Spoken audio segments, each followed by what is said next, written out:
15th Walk with the Doc. Thank you all for making that a reality. And thank you all for coming today. I'm very happy that it's a sunny day, and I know we got rained out last weekend, but we're still here showing up, so well done. As you know, Walk with the Doc started 21 years ago. Dr. David Sabgier in Columbus, Ohio, and he's a cardiologist. There's now 700 or more chapters around the world, and of course you know it's my privilege to host the Calgary Walk with the Doc chapter.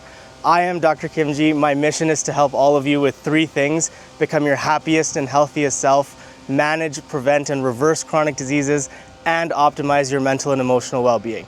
And more importantly, I'm a fellow human being here to walk the talk with you, get my steps in, and prioritize my health along with yours.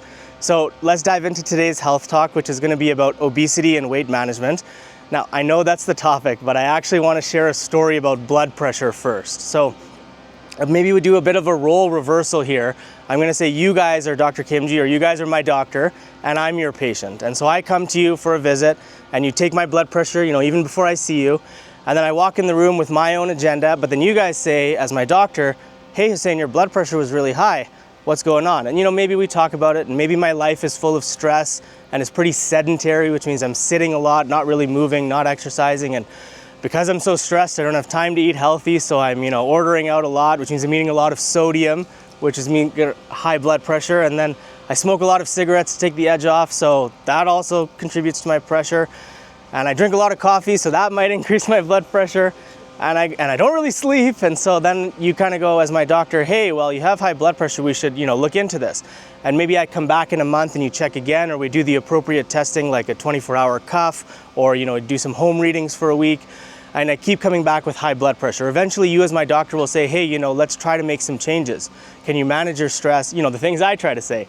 Can you cut out the smoking? Can you reduce the sodium? Can you eat a bit more fruits and vegetables? I, as your patient, try to go and do that, our best intentions and efforts. And I come back another few months, still my blood pressure is really high. And so you as my doctor will say, "Well, just here, take this anti-hypertensive blood pressure pill." And I, as your patient, will say, "Okay," right? And we take it daily, religiously, very adherent, do a pretty good job, but I'm still doing all that other stuff we talked about. I'm still smoking and stressed and eating all the sodium and not sleeping. Now, when that happens, I come to you after a year. I've been on this pill for a year, and I come back from my annual physical and I go, "Hey, what's going on with my blood pressure?" You take it and it's 120/80. And I, as the patient, will say, "Well, I don't need this stupid pill because my blood pressure is normal," right? But there's where I think we miss the mark on two fronts, right? First, the medication is the thing controlling the disease, right? And number two, we're not really acknowledging the impact of all those other factors: stress, sleep, sodium, smoking, whatever else it might be. Does that make sense? Now, what does that have to do with obesity? Well, here's the beautiful part. Obesity is a chronic disease. No different than high blood pressure, no different than type 2 diabetes or something like high cholesterol. And for those conditions, we manage it like the blood pressure story. We try diet and lifestyle and exercise, we try medications. We ideally use those things synergistically to help us improve those conditions, reverse them even, prevent them, or manage our health. Obesity is no different. And if you did one intervention for any of those conditions and you stop doing that thing, so if I go on a diet and I lose weight, but then I stop my diet, the weight goes back up. If I take a cholesterol pill for my cholesterol, but I stop the pill, cholesterol goes back up. So you can start to see that obesity, diabetes, blood pressure, and cholesterol, these are big four chronic diseases, and they're all treated in the same way. Make sense? Okay, now let's really get into obesity. What is obesity, right? I think all of us have heard, I've definitely heard many times, eat less, move more, or it's all about calories in, calories out, or it's your fault that your weight is this way, or just make better choices, right? So not a great narrative, a lot of shame and judgment. And I actually think the worst part about that is not the shame and judgment that others give to us or that we give to others, but I think it's much more the shame and judgment and stress we put on ourselves and the negative self-talk that we give to ourselves, which that doesn't actually help us manage weight, right? And especially not long term. And it actually ironically leads to the opposite of what our goals are. So what is obesity? Obesity is a chronic disease. That means it's long-lasting, often lifelong, just like the other examples. It is progressive. It tends to get worse over time. It can be relapsing, which means that even with the right treatments and appropriate interventions, it can still come back. It can still be hard to manage, so we still got to stay on top of it. Maybe needs more interventions or more treatments. Again, whether that's medication or lifestyle or in the case of obesity specifically, surgery can be an option too. Okay, it is a complex disease. So this is where it's not just calories in, calories out. Is that important? Yes, but there's so much more nuance to that. It's about your genetics. It's about epigenetics, which is our ability to turn on and off some of our genes. It is about your biology. It is about the way that you're wired. It is your physiology, how your body works. It is your psychology, how your mind works, your mental health, your emotional well-being, the combination of all these factors, and yes, then including your lifestyle factors as well. With me so far? Yeah. There are some classification systems for obesity which are horrible, like the BMI. Many of you are familiar with that. Not a great measure of anything, just like the number on the scale. Not a great measure of anything. And we can talk about those things in more detail, but I want to give you a really high-level overview as always with practical, actionable things that you can do.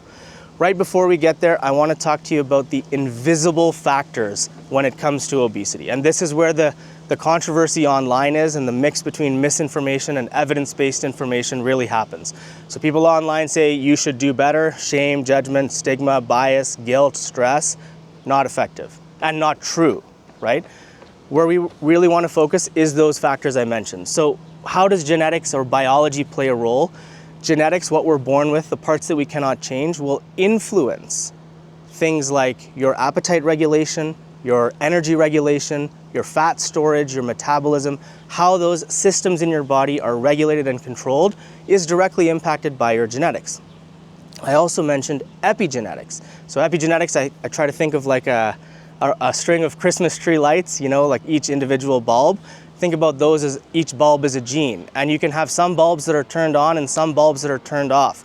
And the difference between that switching on or off comes down to your lifestyle choices, habits, and behaviors. So like in that blood pressure example, if I'm smoking and stressed and eating a lot of sodium, I'm probably going to turn off the gene that might help me with weight loss or might help me with blood pressure. Does that kind of make sense? So those are critical components. Next, we have things like your psychology.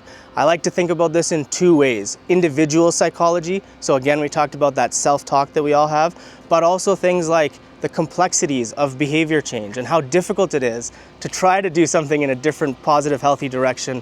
And you can do it, often for like 2 to 12 weeks, kind of like a diet, but then it tends to fall off, or life happens, or something gets in the way. So the complexity of that and what's going on there and what are the barriers for that, right?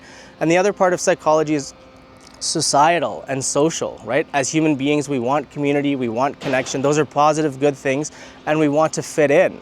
But then when we're fitting in an environment and society that is driven by calories and very tasty foods that are too convenient and easily accessible and make us feel good and often fill an emotional void and kind of help us avoid the things we know we shouldn't be avoiding, then it's kind of a recipe, all these things together, for why we have such prevalence of obesity or diabetes or other chronic diseases.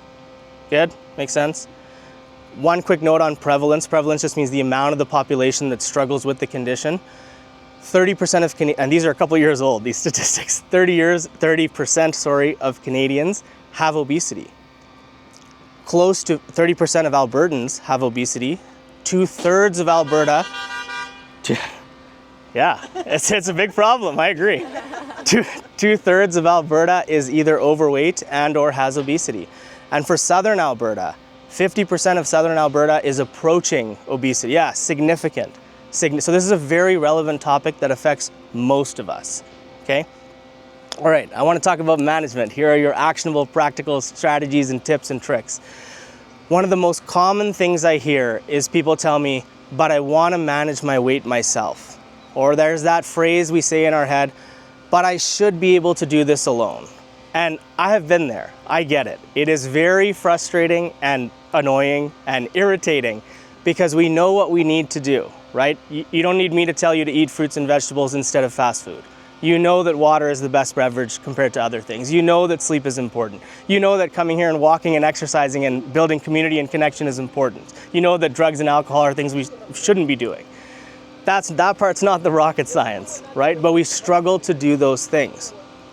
But why do we struggle to do those things? It's not necessarily all your fault, and I think that's very important. It's all these other components at play, in addition to, yes, your lifestyle and behaviors. So that's again where your genetics, biology, all these things come in. If we try to go into detail for these invisible factors, there are literally hundreds of things going on. I'm gonna reel off a random list here from what I can off the top of my head, but it comes down to everything: socioeconomics, cost of food production, ongoing wars, which then change how people can farm, which then change the food that gets to the grocery store, rising inflation, cost of living, people's level of education. Do you know how to read a nutrition label? You know, time management, cost of groceries even, right? Food insecurity. Are you guys familiar with the concept of food deserts? Have you ever heard that too? Yeah, some of you yes, some no. Food deserts is this idea where especially a problem in the United States, and I think certain parts of Canada too, but wherever you live, you're actually surrounded by ultra-processed or convenience or fast food, and the nearest grocery store or something with even healthy options like simple fruits and vegetables is way outside your radius. It either costs too much gas money to get there, or you physically cannot walk or bike there. You're in a desert with no food, and with no real food, right? All of these factors play a huge role. Think about marketing, advertising, the things that we're bombarded with, right? I like to think our diet or what we consume is never just nutrition. It is everything we put into our brain and our body, right? And we're being bombarded with all kinds of things. And we're navigating the stress of those things often through food. Unfortunately, it's what we like to call food-like substance, the stuff that makes us taste good, or that tastes good and makes us feel good, rather than the whole foods which will actually help our health. Still with me? Okay, excellent. The final two things are kind of out of the box management strategies for obesity care. I do think, however, these are the most important aspects of managing weight or chronic disease, or quite frankly, any aspect of your health, or I would even go so far as to say your life. Number one, and very obesity specific, person first language. Some of you have heard me talk about this before. We are very commonly or have this tendency to say, I am obese, my obesity. We really want to untie the condition from your identity. When it's tied to your identity, the behavior change part of it becomes way harder because you have to give up something of yourself, which obviously is not a fun experience. And it's very challenging to do and challenging to change. It's possible, and we want you to do it, but it's still very difficult. So instead I would use phrases like, I am managing obesity. Not even my obesity, I am managing obesity. I am struggling with obesity. Obesity is out here. I'm working on it. But that makes it a lot more tangible and easier to navigate and manage. Make sense? Second thing, very last thing, and most important, if you're reading the blog, you'll have read this recently, the practice of self-compassion. Are we familiar with self-compassion? Some yes, some no, right?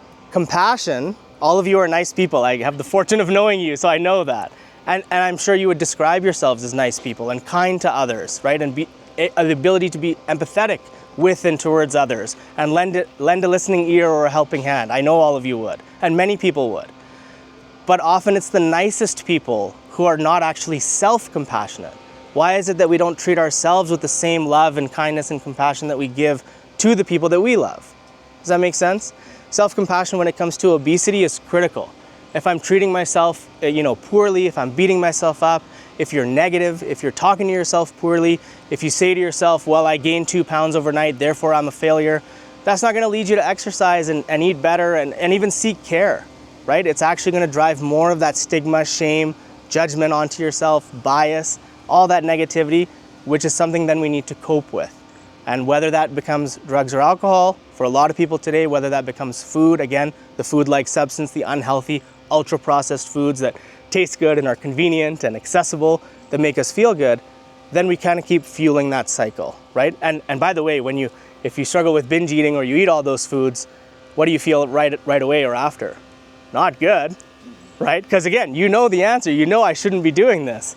And so during or immediately we go, oh man, I shouldn't have done that. And I beat myself up again. And I got to cope with that again, which leads to more food, right? And then ironically, we're moving our health in the opposite direction of where we want to go. Make sense? Amazing. Thank you for listening as always.